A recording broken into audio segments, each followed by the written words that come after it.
आज की इस चर्चा में हम नंदपुर गांव से आई कुछ जमीनी रिपोर्ट और तस्वीरों का विश्लेषण कर रहे हैं।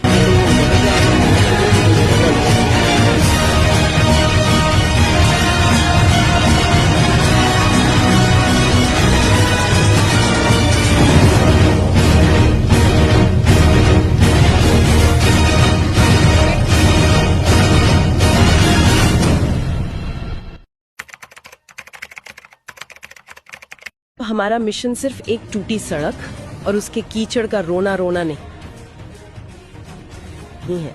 बिल्कुल नहीं। हम इन स्रोतों के जरिए हम ये समझना चाहते हैं कि जब नागरिक अपनी जिम्मेदारी पूरी कर दें तो प्रशासन की फाइलें उस कीचड़ में क्यों फंस जाती हैं। हाँ, और जो तस्वीरें और विवरण हमारे सामने है ना, वो जमीनी हकीकत की बहुत ही स्पष्ट तस्वीर पेश करते हैं। मतलब भारी बारिश के बाद नंदपुर की एक अहम सड़क पूरी तरह मटमैले पानी की झील बन चुकी है। झील बन चुकी है, सच में। जल भराव इतना ज्यादा है कि स्कूली बच्चे अपनी यूनिफॉर्म बचाने के लिए सड़क के किनारे बनी दीवार के सहारे किसी तरह संतुलन बनाकर चलने को मजबूर हैं। अरे बाप रे। और सजवाण जी की स्कूटी और बाकी वाहन भी गहरे पानी से गुजर रहे हैं। लेकिन जो बात मुझे इन रिपोर्ट्स में सबसे ज्यादा हैरान कर रही है वो ये कि लोग सिर्फ बैठकर प्रशासन को कोस नहीं रहे। स्रोत बताते हैं कि सजवाण परिवार और बाकी ग्रामीणों ने खुद बजरी, मिट्टी और पत्थर डालकर उन गड्ढों को भरने की पूरी कोशिश की है। सही कहा। और यहीं से हमें सिस्टम और नागरिक के बीच का असली फासला समझ आता है। मतलब फावड़े और मिट्टी से आप प्रकृति के आगे एक हद तक ही दिख सकते हैं। हाँ, वो तो है। बारिश में सब बह गया होगा। बिल्कुल। बारिश ने उन अस्थायी उपायों को पूरी तरह धो दिया।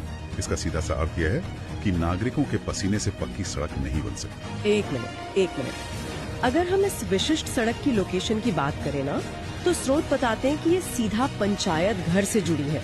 हाँ, यही तो सबसे बड़ी विडंबना है।